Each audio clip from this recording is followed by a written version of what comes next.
So hello guys, kung bago ka pa lang, like, subscribe, comment, share, at ilalagay natin sa playlist about sa spiritual life. So medyo mas deeper tong topic natin, mas meaningful. Yun lang kasi ang hindi ko naintindihan. Oo, yun papatuloy sa part 2, di ba? Minsan ang anak alam mo, mahirap yung pinagdaanan mo para magkakita ka, para i-provide mo sa anak mo, pero hindi sapat. Galit pa rin sila, or baka the way sa ating pag-manage natin, or kasi hindi porket na nagmarami ka kita, trabaho ka, lumayo ka sa pamilya mo, pero na-realize mo na malayo din pala ang loob nila sa'yo. Nandyan nga sila, may helicopter dumaan. Yun lang din na hindi nababayaran kasi talagang kailangan talaga ng gabay. Kailangan ng gabay at direksyon sa buhay, kasi kung hindi natin pinaplano ang buhay natin, sabay-sabay ka lang sa uso ng ibang tao, then di nila alam yung sarili nila, natatrap din sila. Natatrap sila sa sarili nilang isip. Lalo na kung hindi tayo magpapray at ano ba talaga ang kailangan gagawin sa buhay, ano talagang direksyon, or basta yun lang magawa nila.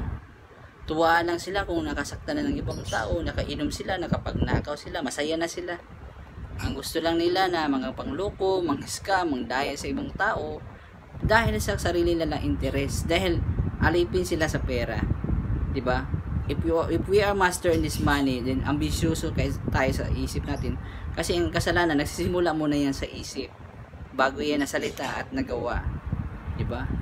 What if hindi lahat na kasi ng iniisip natin at ginagawa at binifeeling natin tama? Kung sang-ayon ba talaga ito sa Bible or sarili ko lang ba itong interest? Baka sabihin mo, okay lang naman siguro kasi okay lang naman nakita ko sa iba eh. Ako,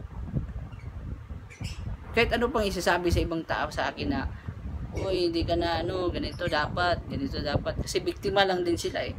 Hindi nila alam yung pagkatao nila, kung ano pa talagang purpose.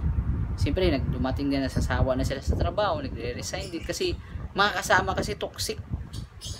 Masyadong competitive, sinasaktan ka, hindi supportive, hindi yung mga ginugusto ng sana all sa ibang tao. Sana all team na dapat supportive. Wala na kasing ganun eh. Ngayon, grab mentality, sisiraan, chichismisan sa trabaho. Hindi mahirap ang trabaho, ang mahirap din yung mga taong kasama, pagkisimahan, wala kang negosyo. Mas maganda talaga yung kahit magtatahi ka ng mga damit, kung may gamit ka at plus alam mo yung gagawin mo, hindi ka na empleyado. Mahirap din itong may kumpanya eh, kasi pahirapan ka din doon eh. Urasan ka, ikota. Oo, may dapat may specific nga requirement gagawin mo araw-araw, everyday. Kung hindi natin yun na-meet or naabot sa requirements, wala, tanggal ka sa trabaho. Bali, nagigita yung nag-school tayo para magtrabaho, para parang beggar. Beggar ba? Dahil sa needs mo, pera. So, ano bang maanin mo sa pera kung hindi ka makabili, di ba? Pagkain. Pagkain talaga ang dahilan ng pera, ang basic needs. Pagkain, tubig, kuryente, at bahay. Yun naman talagang basic. Yung mga iba doon, cellphone na, mga uso-uso, mga bisyo mo. At alam naman natin, mahirap talaga. Lalo na yung mga high school pa tayo, ang saya-saya, pero hindi pa talaga yung masaya kasi pare-pareha lang eh. Hindi nila alam. Siguro kung may nagsatanong sa akin, nagsasabi ng ganito sa akin noon, magkikinig ako talaga ng seryoso at totoo. Kasi kalakad mo kasi yung mga estudyante, yung mga younger people, yung pag-aaral nila, akala nilang everything na yun. Pero behind yan, 1% pa lang yan, buhangin pa lang yan, hindi pala yan talagang totoong buhay. Talaga marami mga problema, adjustments, siyempre based sa choice natin. Pero actually yung mga pinaghihirap mo sa school ngayon, sanay-sanay lang yan sa real life, sa totoong buhay. Pagdating ng panahon, hindi pa talaga yan ang totoong problema. Yung totoong problema, yung pag-graduate mo, pagtatrabaho mo, at pag-aasawa mo. Doon na talaga lumalabas yung totoong problema. At lalo na yung challenges sa kalusugan mo. Hindi mo alam ang gagawin kasi wala eh. busy ako doon ng pag-aaral eh. Yung mga ano-anong subject or topic or hobby skills. Pero actually yet, hindi ko naman ni-regret yung mga time kong mga 20s ko or mga teenager ko kasi researcher eh. Yung parang si Jackie Chan, i-research ko yan. Sa sulat ko yan. Parang si Jackie Chan, yung researcher. Yung Jackie Chan Adventures. Siyempre, maganda talaga yung nagre-research kasi mas maganda yung research kasi gusto mong advance ka pagdating ng panahon. Hindi ka hindi ka nang nasashock o nabibigla sa buhay mo. Ito, alam ko na ito ang pwede ma-expect. Diba alam na, para ka nang sabihin sa iba, parang expert. Pero actually, hindi mo, yung Jackie Chan Adventure, yung parang cartoon series, cartoon series sa TV yon. Pero actually, may mga agimat yun eh, mga power eh. Yung 12 zodiac sign. Pero actually, Chinese sign yun eh. Pero actually, yung base ko doon sa cartoon na yun, yung research. Mas maganda talaga yung research ka ng advance, lalo na sa mga kasi ngayon ang mga kabataan ngayon eh, binibisi mga kilig-kilig, mga romance, jowa-jowa, minsan scandal na nood na sila doon sa mga cellphone eh. Alam mo na, website ngayon sa internet, madamas search mo na yung mga scandal na yan. May mga website yan eh, mga pulang tube daw. Wala.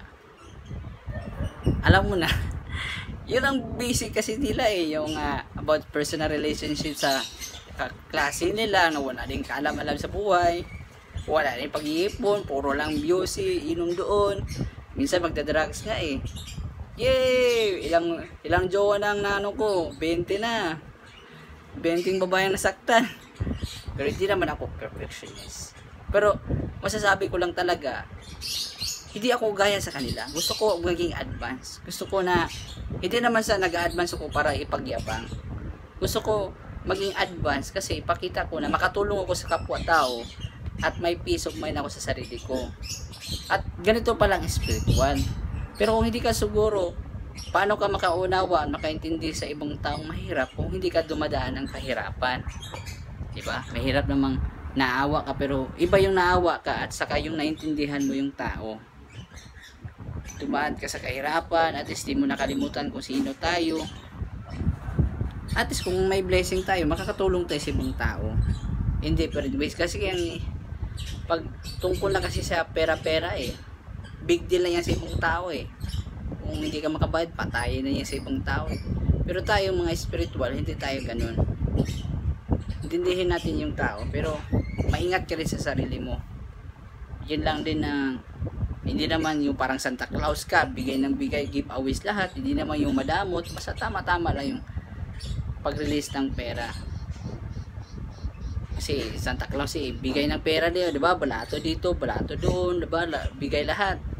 Pero alam naman natin kahit marami ka pang pera, limitado lang talagang pera. Limitado lang talagang oras. At ang hinahabol lang natin, naging alipin lang tayo diyan sa mga bagong uso, bagong labas-labas. Dapat tong damit ko 5,000, damit ko, sapatos ko 10,000. Pero kung ano pa 'yun, kung kambing pa yun, marami na yun. Pero hindi kasi, arte ako. Mabaho ang kambing. Diba? Doon din sa ugali ng tao. Parang mayaman, na hindi naman talaga mayaman. Then, hindi naman nag-sustain. Hindi siya pang matagalan. Bali, ngayon lang siya. Pag ilang taon, ilang buwan, wala na yun. Parang uso-uso lang. Para makita lang sa ibang tao, para mapansin lang. Yun ako. Mukhang mayaman. Mukha lang. Mukha ang mayaman. Hindi talaga mayaman. Di talaga mayaman ang bulsa. Mayaman lang tignan. Itsura. May iba. Lalo na yung mga babae magaganda. I-scam kayo nilang mga lalaki. Mayroong mga ganun. Alam naman natin. Para lang ako nagiging investigador. Diba? Investigatiba. Diba? Pero hindi naman ako pero hindi naman tayo talaga mayaman. Kasi, bakit ka ganyan ka kung matalino ka rin? Dapat matalino ka na. Mayaman ka na, diba? Oo, nagre-research ako sa loto. Pero hindi ko lang nananalo dati. 37 million, 17 million. Dati lang. Yun lang naman talagang goal ko dati. Pero, yun. At least na, dumaan din ako sa kahirapan. At least, kung siguro mayaman pa siguro dati, hindi siguro maintindihan. Yun ang mahirap. Pero kung dumaan talaga ka sa kahirapan, makaunawa ka sa ibang tao. At may time ka sa Bible at sa langit. Pero hindi naman dapat na ginugusto na sa langit at sobrang hirap talaga para makasalanan ka at saka sobrang mayaman para makalimutan mo ng langit. Siguro attitude siguro at mindset, kung ano talaga ang gusto mo. Kung ang gusto natin si God Yahweh, lahat ng meron natin at masaya tayo at saka spiritual, siguro may time siguro tayo maging peace of mind.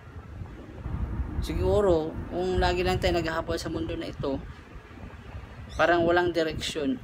Yan. Parang walang hangganan, parang trench na laga na. Saan pa talaga ako pupunta? Anong taon ba? Yung mga 70s, 80s, yung mga 1960s, 70, 80, 90. O tignan mo yung mga panahon nila ngayon. Tumanda, walang pera, nagkasakit, walang bahay, kasi walang pakikitaan. Nauubos yung pera nila sa mga feeling nilang masaya, umabot sila sa mga uso. Bali, example lang ba? Yung mga dating sikat, feeling na astig, nagkakasakit na. Then, magkasakit ka, malaki ang gastos, milyones din. Eh, siyempre, ang ginastos natin, bali ako naging futuristic, spiritualistic talaga. Yun naman talaga. Dadaanan naman tayo ng problema. Pero kung wala talaga yung problema, hindi tayo maging mature. So, yung pagtitiis, patience, alam naman natin yung sacrifice natin na dinatrabaho ngayon, at least may bunga to pagdating ng panahon. Hindi masasayang yung effort, di ba? Hindi nasasayang yung panahon. Alam naman natin, wala namang perfect situation, wala namang perfect tao. Kasi iniisip nila pag may pera ka, maraming pera, perfect ka na. Hindi talaga yun ang hangganan. Hindi yun ang the period. Hindi yun ang the ending. Kasi kung may pera ka, pwede naman mawawala yan. Pwede ka naman i-scam. Pwede naman love scam eh. Dadayan ka sa pag-ibig eh. Yun, hindi ka bumasa ng babae. Eh, maraming manluloko, may mga bisyo. Yun naman talaga eh. Mahirap intindihin eh. At kung tungkol naman sa Bible, parang banal-banal eh. Parang nahiyang-hiya eh. Pero masasabi ko talaga na iba lang talagang tao may spiritual. Compare lang talaga sa you are just live by now. Nabuhay ka lang dahil sa mga uso. Pero di mo talaga alam ano talagang dahilan ng buhay. Ano talagang reason. Ano talagang gustong gagawin sa Ama habang tayo nabubuhay. Kasi marami tayong excuse eh. May marami tayong dahilan kasi may kasabihan. Pag gusto, may paraan, di ba? May sa worldly nga na sayings, di ba? Pag ayaw, maraming dahilan, di ba? Pero wala din naman natin mabibigla ang lahat ng bagay. There's no such thing as click agad, di ba? Diretso agad, di ba? Automatic na. Kung ganun sana all, walang sana problema lahat. Pero hindi naman talaga ganun ka. Kasi we must aware na lahat na nangyayari sa buhay natin nagsisimula muna sa isip. Totoo yan. Last 4 minutes. Masasabi ko yan na lahat ng bagay sa mundo nagsisimula muna sa isip. Kasi itong ingron hindi ko naisip, dapat nagpanicure muna ako. Hindi ko kasi naisip. Dahil sa isip ko na yun at inaction ko na yun, sa time na yun, ito nangyari, lumala. Dapat prevention muna. Hindi mo muna nag-investigar. Kahit gano'n ko investigar, dito lang ako sa ingron na ipit. Pero okay naman, makabuo naman ako, makarecover naman ako coming times. Sa ngayon, napapagaling pa ako, hallelujah. At least, nag-infection pa, pero at least gumagaling-galing na. Compared ng talagang hindi mo alam ang gagawin, walang support, walang paghahanda, wala talaga naghahanda sa ganun. So, meron tayong, mas maganda talaga na, kailangan natin intindihin yung sarili natin. Intindihin ito yung pag-iisip natin. Ito lang kasi ang mindset natin. Yung itong asset, kayamanan. Kasi lahat ng ginagawa natin, kung hindi natin ito iisipin, mababaliwala lang. Magiging problema lang, o magiging trap lang sa ibang tao. Hindi ko naman sinasabing perfectionist or perfect na ako. Mas maganda talaga na at least, na sulit, maayos. Hindi naman tayo ganun kasikat. Kung sikat ka naman, wag naman magwaldas. Kailangan talagang wise ba? Wise, intelligent. Kasi alam naman natin hirap naman kumita ng pera. Madali lang mawala talaga yan. Madali lang masira, madali lang maano. Pero ang buhay natin talagang limitado lang, is just limited. Just time. Na hindi natin sayangin yung oras natin, yung buhay natin, kasi time is so precious, time is limited. then bakit natin sasayangin yung buhay natin sa mga bagay na hindi naman talaga nakakatulong?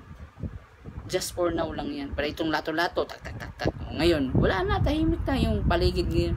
Yun lang kasing uso eh. Uso sa relationship. Lagi na yung relationship saka yung mga drugs na yan. Pero marami din nakakasakit, nakakaproblema, at marami din namatay. Pero yung mga nagsusumbong dyan, wala. Bali, it's a bad example talaga, bad na uso. Yung about sa negosyo, paghahanap, pagtatrabaho, walang perfect. Walang perfect na dapat, ito dapat ang gagawin. Walang idealistic.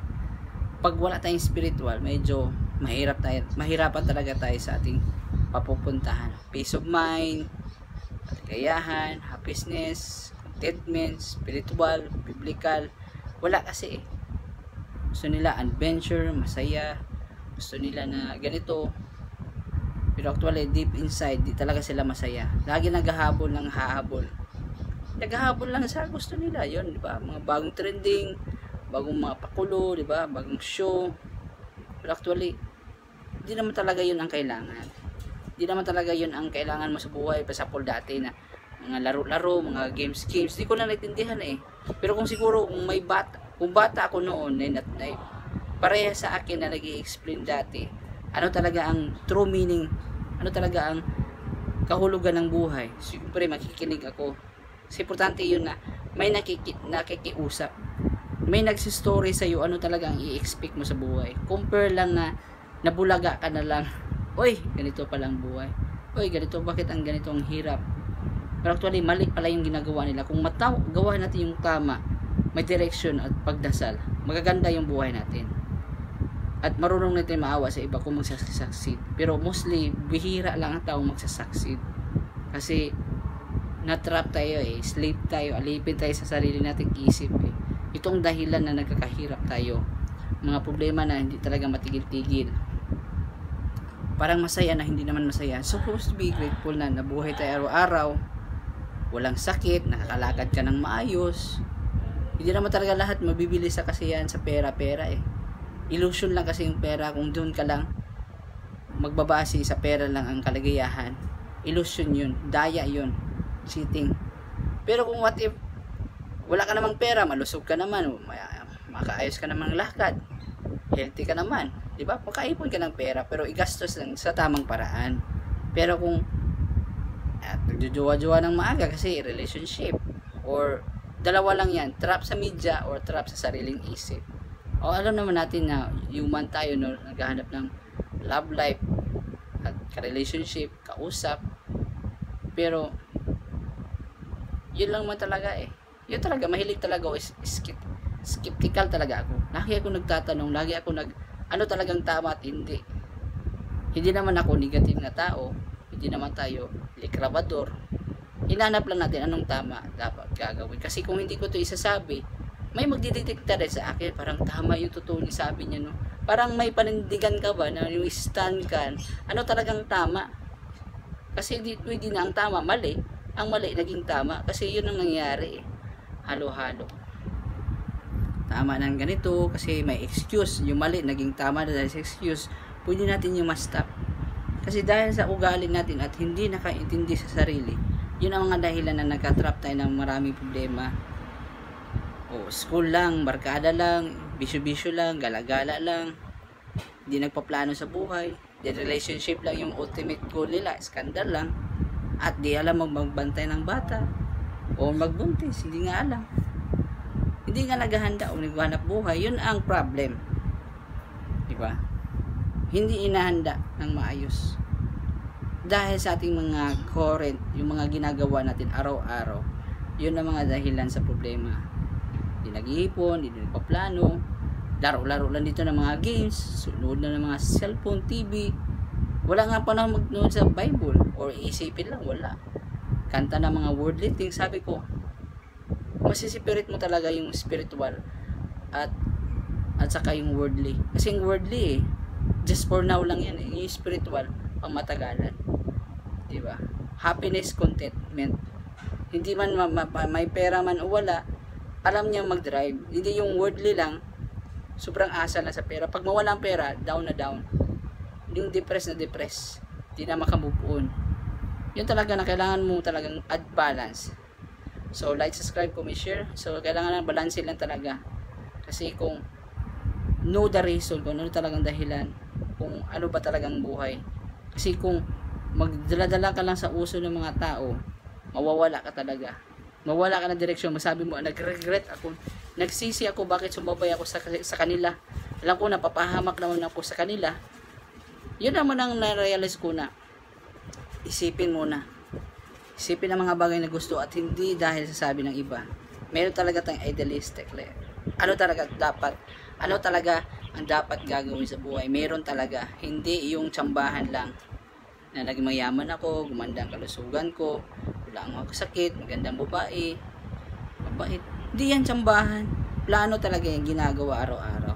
So, yun lang masasabi ko sa inyo for this time na kayo mga bata ngayon, mga 20 or teenager, plano kayo sa buhay nyo 10 years from now. Hindi talaga yan na racing talaga yung pag-aasawa. Masaya lang yan tignan, pero pag kayo na talaga dyan, marami nasasaktan dyan. Naghiwalayan lang din, namamatay, nagkasakit, walang time, kasakay ang bata. Kasi bata naman yung relationship, bata ang anak magpaayos, pero it's not so easy. So para maging easy yung hard, it's hard at first. So yan lang tandaan natin. Sabi pa ni Kuya Kim, ligtas ang may alam. Kung wala tayong alam, hindi tayo ligtas. So Bible, kahit anong bagay dapat alam natin at ginagawa natin. Kasi hirap lang yung alam mo, hindi mo ginagawa, o useless din yan. Turn na knowledge into application. Gagawin araw-araw to follow our dreams. So like, subscribe, comment, share. Have a peace. Love you all. So yun lang po ang maalala ko sa inyo na habang may buhay, may pag-asa. Yung mga positive words. Yun lang. Kasi yung sinasabi yan, mamamatay na siguro ko. Wala akong pera, walang problema, walang friends. Kahit mga friends na wala nang time. Puro siraan na lang. Puro likramo na lang. Hindi na masaya. So, yun lang. So, the goal is to live a life and enjoy life. Okay? Have a peace. Yun lang naman talaga gusto natin. Peace, masaya at buong pamilya. So, nagtatrabaho tayo para mabuhay. Okay? So, thank you all sa nanonood, sa pag-like, subscribe. At yung number natin, alam naman natin. Yan. Headquarter. Number lang talaga yan is number. So, importante pala yun ang buhay. At is dandahan ako. Dandahan na bagay. So, have a peace. Kung abang ako nagtataya, hulog din ako. Hulog taya, ganun. So, wag isobra lahat. Budget pa rin. So, yan lang po. Okay? Huwag mawala ng pag-asa. Makuha natin ang bagay sa dandahan lang. Sa time. Thank you po.